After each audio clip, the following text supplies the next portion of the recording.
ಪ್ರಿಯ ಸಹೋದರ ಸಹೋದರಿಯರೇ, ನಿಮ್ಮೆಲ್ಲರಿಗೆ ನನ್ನ ವಂದನೆಗಳು. ಇವತ್ತಿನ ದಿವಸ ನಾನು ಹೇಳಲಿಚ್ಛಿಸುವುದೇನೆಂದರೆ, ಯೋನನು ಬರೆದ ಸುವಾರ್ತೆ 3ನೇ ಅಧ್ಯಾಯ 1ರಿಂದ 10ರವರೆಗೆ. ಮೊದಲನೇ ಸಾರಿ ಕರೆದಾಗ ಆತನು ದೇವರ ಮಾತಿಗೆ ತಪ್ಪಿಸಿ ಬೇರೆ ಕಡೆ ಓಡಿ ಹೋಗಿ ಅದಕ್ಕೆ ಪಶ್ಚಾತ್ತಾಪಟ್ಟಿದ್ದ. ಆದರೆ 2ನೇ ಸಾರಿ ದೇವರ ಮಾತನ್ನು ಕೇಳಿ ನಿನವೆ ಪಟ್ಟಣಕ್ಕೆ ಹೋಗು ಅಂದರೆ, ಸರಿ ಸ್ವಾಮಿ ನಾನು ಹೋಗುತ್ತೇನೆ ಅಂತೇಳಿ ಆತನ ಮಾತು ಕೇಳ್ತಾರೆ. ಏನು ಹೇಳಬೇಕು ಅವರಿಗೆ ಅಂದರೆ, ಈ ರೀತಿ ಪ್ರಕಟಣೆ ಮಾಡು, 40 ದಿವಸಗಳವರೆಗೆ ನೀವೆಲ್ಲರೂ ಉಪವಾಸವಿದ್ದು ದೇವರನ್ನ ಪ್ರಾರ್ಥಿಸಬೇಕು. ಅದು ಹಾಗೆ ಮತ್ತೆ ಬೂದಿಯಲ್ಲಿ ಕುಳಿತು ತಟ್ಟನ್ನು ಹಾಕಿಕೊಂಡು ಪ್ರಾರ್ಥಿಸಬೇಕು. ಹಾಗಾಗಿ ಒಂದು ವೇಳೆ 40 ದಿವಸದವರೆಗೆ ನೀವೆಲ್ಲರೂ ಮಾಡಿದರೆ, ಮನಸ್ಸಂತರ ಪಟ್ಟರೆ ದೇವರು ಉಳಿಸಬಹುದು ನಿಮ್ಮ ನಿನವೆ ಪಟ್ಟಣವು.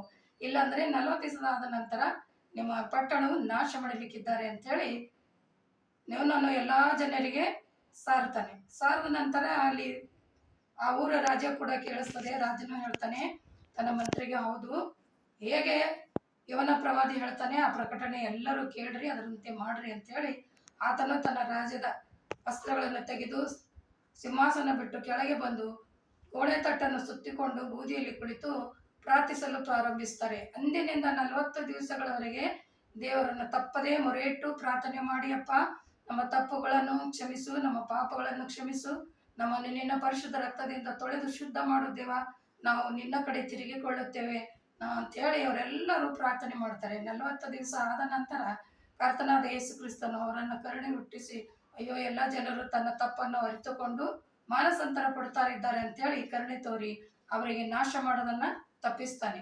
ಅದೇ ರೀತಿಯಲ್ಲಿ ನಿಜವಾಗಿ ಕೂಡ ನಾವು ನೋಡ್ತಾ ಇದ್ದೇವೆ, ಕೆಲವು 4 ದೇಶಗಳಲ್ಲಿ ಜಿಲ್ಲೆಗಳಲ್ಲಿ ಮಳೆಯಿಂದ ತುಫಾನಿಂದ ತೊಂದರೆ ಆಗ್ತಾ ಇದೆ. ನ್ಯೂಸಲ್ಲೂ ಕೇಳುತ್ತಿದ್ದೇವೆ, ನೋಡ್ತಾ ಇದ್ದೇವೆ. ಏನಂದ್ರೆ ಬೆಳಗಾಂ ಹಾಗೂ ಸಿರ್ಸಿ, ಮಹಾರಾಷ್ಟ್ರ, ಕೊಡಗು ಈ 4 ಜಿಲ್ಲೆಗಳಲ್ಲಿ ತುಫಾನಿನಿಂದ ಮಳೆಯಿಂದ ಮಳೆಗಳು ಬೀಳೋದು ಹಾಗೂ ಎಲ್ಲಾ ಜನರು ಸಾಯುವುದು ತುಫಾನಿಂದ. ಇಂಥ ತೊಂದರೆಗಳಿವೆ. ಅದರಿಗೋಸ್ಕರ ನಾವು ಕೂಡ ಪ್ರಾರ್ಥನೆ ಮಾಡೋಣ, ಕಣ್ಮುಚ್ಚಿ ಪ್ರಾರ್ಥನೆ ಮಾಡೋಣ. ಪರಿಶುದ್ಧನೇ ಪರಿಶುದ್ಧನೇ, ದೂತಗಳ ಒಡೆಯನೇ, ಸೇನಾಧೀಶ್ವರನೇ, ಅಪ್ಪ ನಿನ್ನ ನಾಮಕ್ಕೆ ಕೋಟಿ ಕೋಟಿ ಸ್ತೋತ್ರ ತಂದೆ. ಇವತ್ತಿನ ದಿನದಲ್ಲಿ ನಾನು ನಿನವೆ ಪಟ್ಟಣ ಜನರನ್ನು ಹೇಗೆ ಬದುಕಿಸಿದೆಯೋ ಅದೇ ರೀತಿಯಿಂದ ಸದ್ಯದಲ್ಲಿ ನಡೀತಕ್ಕಂಥ ಈ 4 ಜಿಲ್ಲೆಗಳಲ್ಲಿ ಕರ್ತನೆ, ತುಫಾನಿನಿಂದ ಮಳೆಯಿಂದ ಜನರು ತಲ್ಲಣಿಸಿ ಹೋಗಿದ್ದಾರೆ. ಅವರನ್ನು ಕ್ಷಮಿಸ, ಯಾವುದೇ ತಪ್ಪ ಇದ್ದರೂ ಕರ್ತನೆ ಕ್ಷಮಿಸಿ ಸಹಾಯ ಮಾಡ್ತೀರಂತ ವಿಶ್ವಾಸದಿಂದ ಪ್ರಾರ್ಥಿಸ್ತೇನೆ.